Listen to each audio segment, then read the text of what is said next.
Assalamualaikum warahmatullahi wabarakatuh.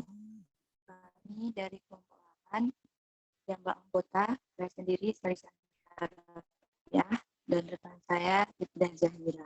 Kami akan membentuk for major saturate fatty acid staining in milk.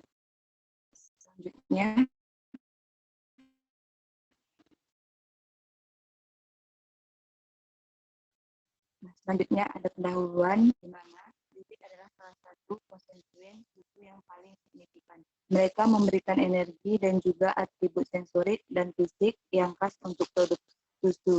Lebih dari 4.400 asam lemak atau FA telah ditemukan dalam susu dengan sifat bioaktif dan efek potensial pada kesehatan konsumen.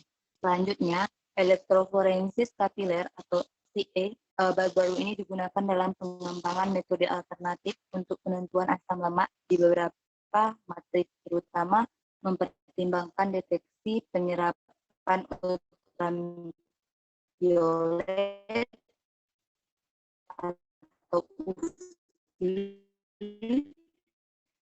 dan deteksi konsensitivitas ini kontak yang digabungkan secara kapasitif. Selanjutnya, protein elektroforensis kapiler dan produk susu, wine, dan kuantifikasi total asam lemak trans dan produk keju yang dapat dioleskan. Dan penelitian ini dilakukan untuk mengevaluasi metode yang menggunakan elektroforensis zona kapiler dan dengan deteksi langsung di layar ultraviolet, GZE, UV yang sebelumnya telah dikembangkan untuk screening asam lemak tak jenuh utama atau UVA dalam susu. C18:1N19, C18:2 dan N-6 dan C18:3N3.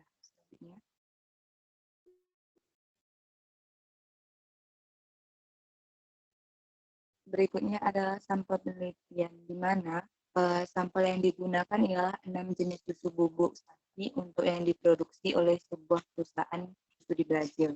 Dan sampel diproduksi dalam 3 batch berbeda dengan dikemas secara industri dengan kadar oksigen bervariasi dari 0,3 hingga 20,4% volume per volume. Dan selanjutnya, semua sampel disiapkan pada suhu lingkungan dan terlindung dari cahaya dalam lemari tertutup selama 10 bulan dalam kemasan aslinya.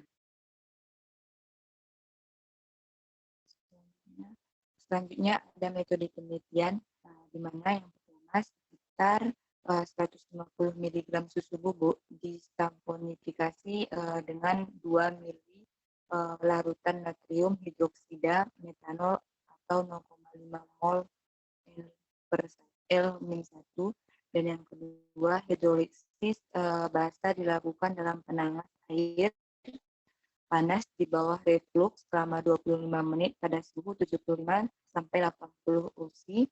Kemudian larutan dipindahkan ke labu ukur 10 ml dan diencerkan dengan metanol.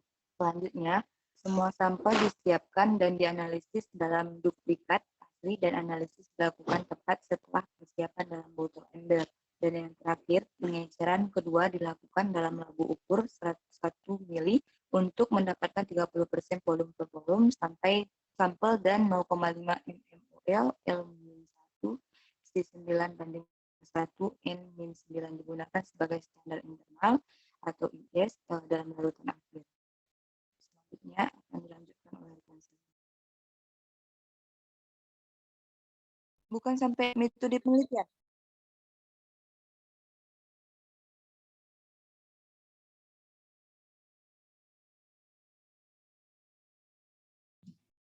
Selanjutnya ada hasil dan pembahasan.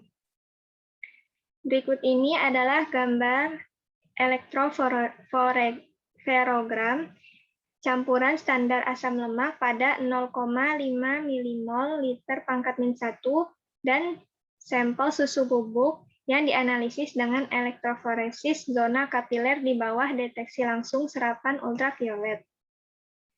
Gambar tersebut menunjukkan bahwa campuran standar dan sampel susu bubuk yang dianalisis dengan elektroforesis kapiler mengandung asam lemak C19,1N-9, C18,1N-9 cis, C18,2N-6, dan C18,3N-3 pada 0,5 milimol liter pangkat min 1, serta C18,1N-9 trans pada 1 milimol liter pangkat min 1.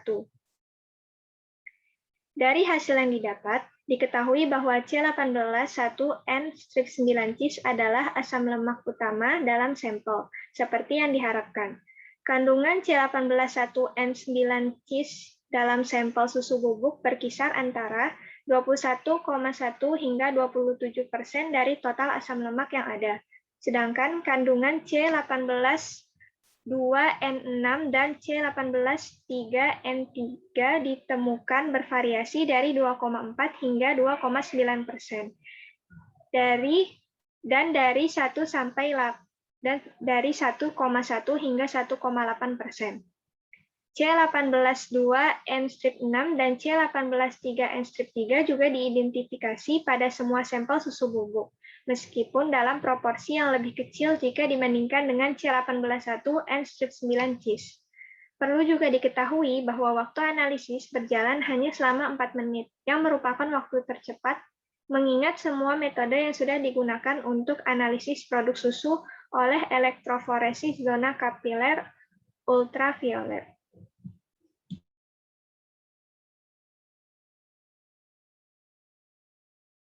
Selanjutnya, ketangguhan metode juga dievaluasi dalam campuran standar asam lemak untuk menunjukkan dampak dalam resolusi ketika parameter suhu dan tegangan divariasikan.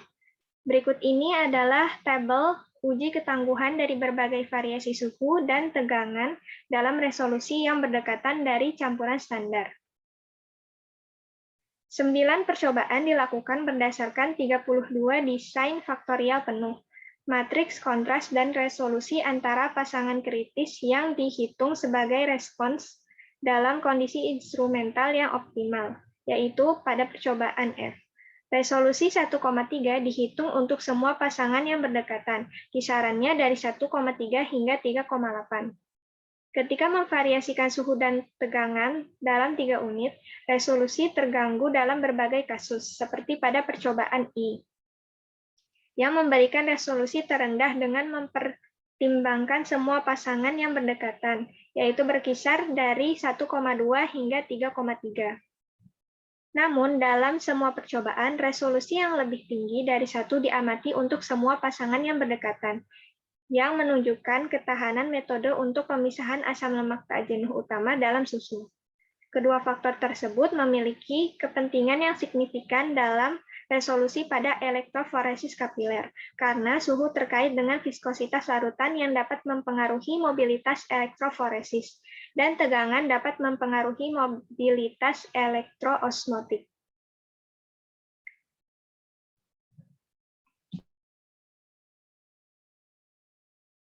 Selanjutnya ada gambar diagram batang dari rata-rata kandungan asam lemak tak jenuh C18,1N-9 cis, C18,2N-6, dan C18,3N-3 dalam milimol liter pangkat min 1 dalam sampel. Dan jumlah rata-rata kandungan asam lemak tak jenuh yang dihitung dengan standar error bar. Gambar tersebut menggambarkan isi rata-rata asam lemak tak jenuh yang dihitung dari sampel dari 3 kelompok dalam bentuk diagram batang.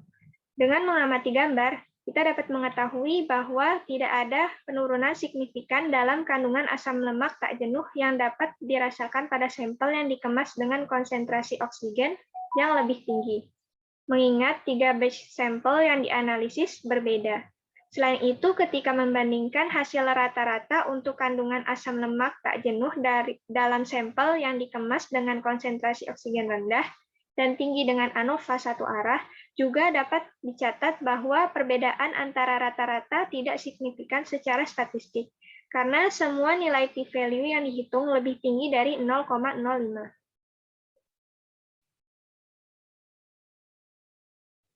Selain itu, pada penelitian ini juga dilakukan analisis plot kotak atau box plot dari kumpulan data yang dipelajari mengingat terdapat duplikat dari 6 sampel yang dianalisis dan tidak ada outliner yang diidentifikasi. Hal ini juga membuktikan bahwa tidak ada perbedaan signifikan yang ditemukan antara sampel yang berbeda. Mengingat bahwa pengurangan kandungan asam lemak tak jenuh dalam makanan dapat juga mengidentifikasikan terjadinya oksidasi lipid.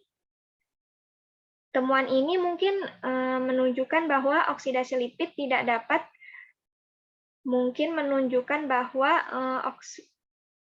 terjadi oksidasi lipid pada sampel manapun yang diuji setelah 10 bulan penyimpanan dalam kemasan aluminium foil asli dan tetap terlindung dari cahaya pada suhu ruangan. Hasil ini sesuai dengan penelitian lain dalam literatur yang tidak dapat menghubungkan hanya atmosfer oksigen sebagai faktor yang meningkatkan reaksi oksidasi lipid dalam produk bubuk berbasis susu dan susu formula. Selain itu, faktor lain seperti suhu, penyimpanan, paparan cahaya, dan aktivitas air dapat berdampak lebih besar pada oksidasi daripada hanya atmosfer pengemasan. Namun, metode elektroforesis kapiler zona ultraviolet yang dijelaskan tidak menggantikan metode referensi yang digunakan untuk pengukuran oksidasi. Ini hanya menawarkan pengukuran oksidasi langsung berdasarkan penyelidikan profil asam lemak tak jenuh dan dapat digunakan sebagai alat tambahan untuk metode referensi. Tujuan utama dari metode ini adalah untuk menyaring dan memantau asam lemak tak jenuh dalam sampel susu. Selanjutnya ada kesimpulan. Kesimpulan yang dapat diambil dari penelitian ini adalah yang pertama, metode elektroforesis kapiler ini dapat digunakan ketika profil asam lemak atau fat acid tidak diperlukan.